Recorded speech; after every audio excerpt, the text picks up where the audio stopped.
ในทะเลจีนตะวันออกอันกว้างใหญ่หมู่เกาะเซงกากุหรือที่ฝ่ายจีนเรียกว่าเตียวหยูซึ่งเป็นกลุ่มเกาะร้างขนาดเล็กมีพื้นที่รวมเพียง7ตารางกิโลเมตรกำลังกลายเป็นจุดเปราะบางที่อาจนำไปสู่ความขัดแย้งครั้งใหญ่ระหว่าง2มหาอำนาจแห่งเอเชียอย่างญี่ปุ่นและจีนอะไรคือสาเหตุที่ทำให้เกาะอันโดดเดี่ยวเหล่านี้กลายเป็นชนวนเหตุแห่งการเผชิญหน้าอันตึงเครียดนานหลายทศวรรษโดยอย่างไร้ทางออกในคลิปนี้อับดุลไฮทูบจะวิเคราะห์ถึงรากฐานของข้อพิพาทว่าเหตุใดเกาะรกร้างซึ่งครั้งหนึ่งเคยถูกละเลยจึงกลับกลายมาเป็นจุดยุทธศาสตร์ที่ทั้งสองชาติต่างอ้างกรรมสิทธิ์และยอมเสี่ยงเพื่อครอบครองมันครับ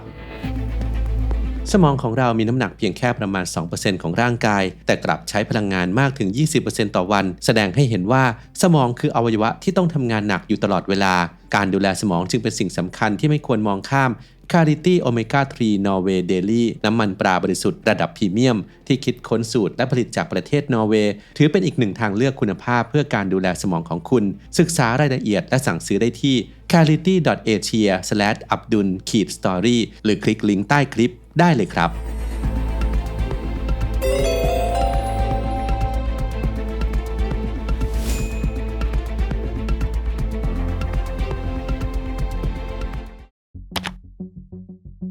ณทะเลจีนตะวันออกกลุ่มเกาะเซงกากุหรือเตียวหยูเป็นพื้นที่รกร้างปราศจากผู้อยู่อาศัยประกอบไปด้วยเกาะหลัก5แห่งโดยมีโอโอซิริชิมะเป็นเกาะที่ใหญ่ที่สุดลักษณะทางกายภาพเป็นเสมือนภูเขาหินที่โผล่พ้นผิวน้ำพร้อมด้วยเกาะเล็กเกาะน้อยโดยรอบรวมพื้นที่ทั้งหมดประมาณ7ตารางกิโลเมตรซึ่งเป็นศูนย์กลางของความขัดแย้งที่ซับซ้อน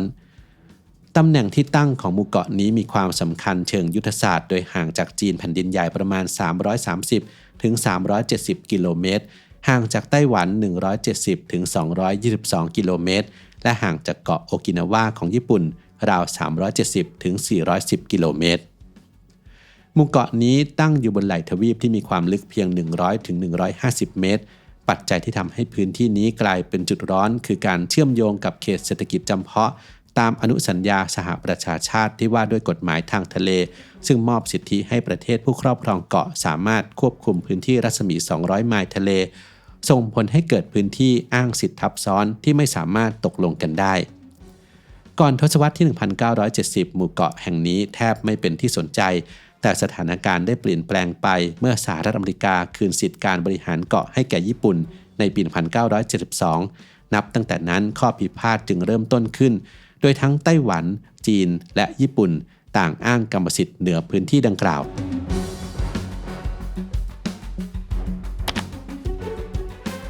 ประวัติศาสตร์ของเกาะเซงกากุหรือเตียวหยูสามารถย้อนกลับไปถึงยุคราชวงศ์หมิงโดยมีบันทึกแรกสุดปรากฏในปี 1403 ในเอกสารจีนชื่อซุ่นเฟิงเซียงชงหรือ Voyage with the Tailwind ซึ่งระบุถึงเกาะเหล่านี้ในฐานะจุดสังเกตสำหรับการเดินเรือระหว่างจีนไปยังหมู่เกาะริวกิวหรือโอกินาวาในปัจจุบันการบันทึกนี้สะท้อนการใช้เกาะเป็นส่วนหนึ่งของเส้นทางการเดินเรือซึ่งจีนและไต้หวันถือเป็นเขตอิทธิพลของตนต่อมาในปี 1534 บันทึกฉือหลิวฉิวลู่หรือ Record of the Imperial Envoy's Visit to Ryukyu ได้ระบุชื่อเกาะหลักและกำหนดให้เป็นแนวป้องกันโจรสลัดญี่ปุ่นหรือโวโคซึ่งเป็นภัยคุกคามต่อการค้าทางทะเลในยุคสมัยนั้นเอกสารฝั่งญี่ปุ่นเช่นแผนที่ปี 1785 ชื่อซังโกกุซึรันสูเซตสึได้ระบุชื่อเกาะด้วยอักษรจีนและใช้สีแดงบ่งชี้ว่าในขณะนั้นญี่ปุ่นยังไม่ถือว่าเกาะเหล่านี้เป็นดินแดนของตน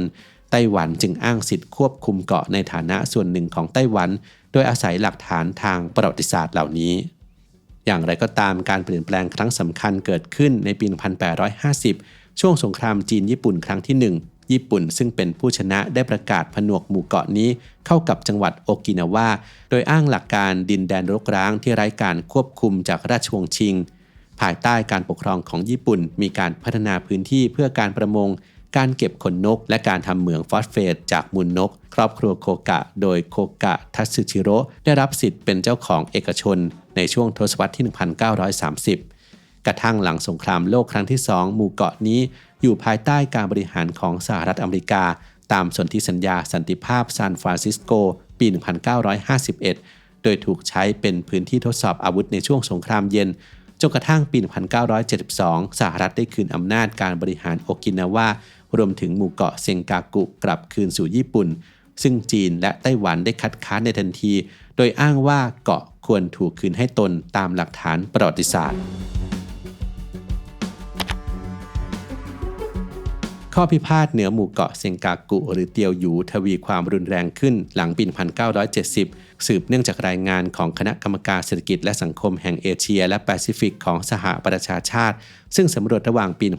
1968 ถึง 1969 ที่ชี้ให้เห็นถึงศักยภาพของแหล่งน้ำมันและก๊าซธรรมชาติใต้ทะเลในบริเวณดังกล่าว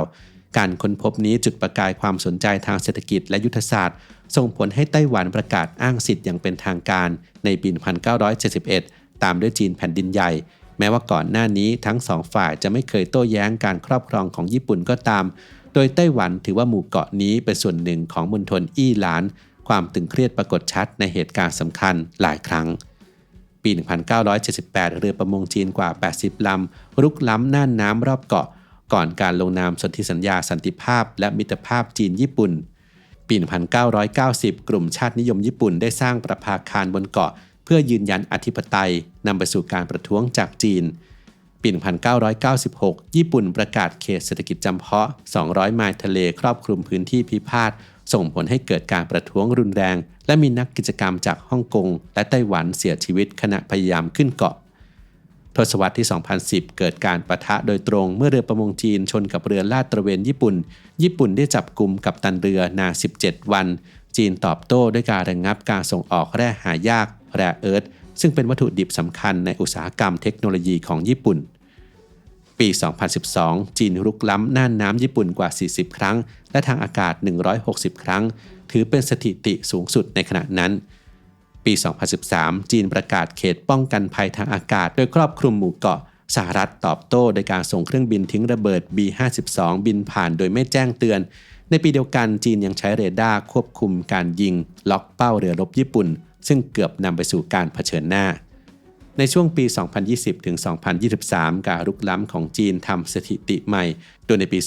2023 เรือจีนได้อยู่ในพื้นที่ติดต่อกันนานถึง 80 ชั่วโมงและในปี 2025 เกิดเหตุเฮลิคอปเตอร์จากจีนรุกล้ำน่านฟ้าญี่ปุ่นใกล้กับหมู่เกาะเซงกากุ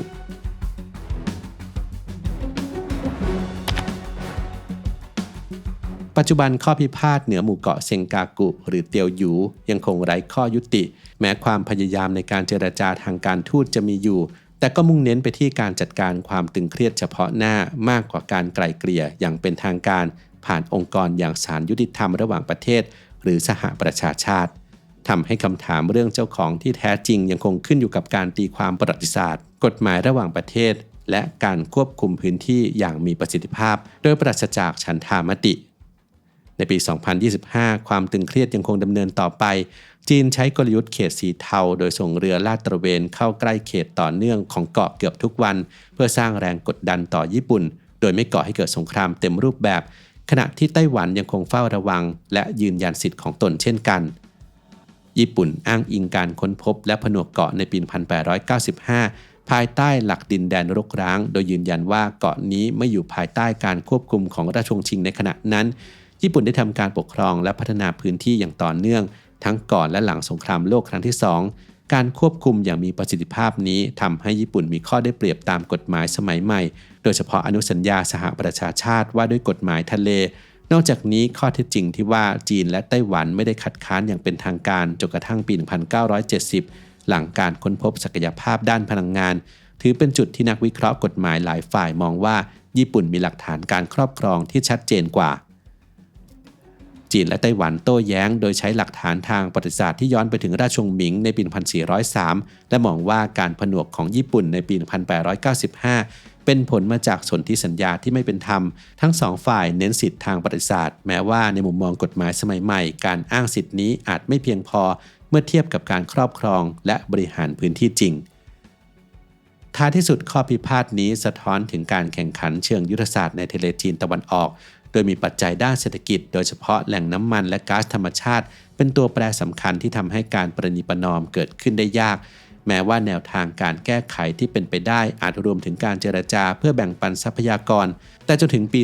2025 ก็ยังไม่มีสัญญาณที่ชัดเจนว่าทางออกดังกล่าวจะเกิดขึ้นได้ในอนาคตอันไกล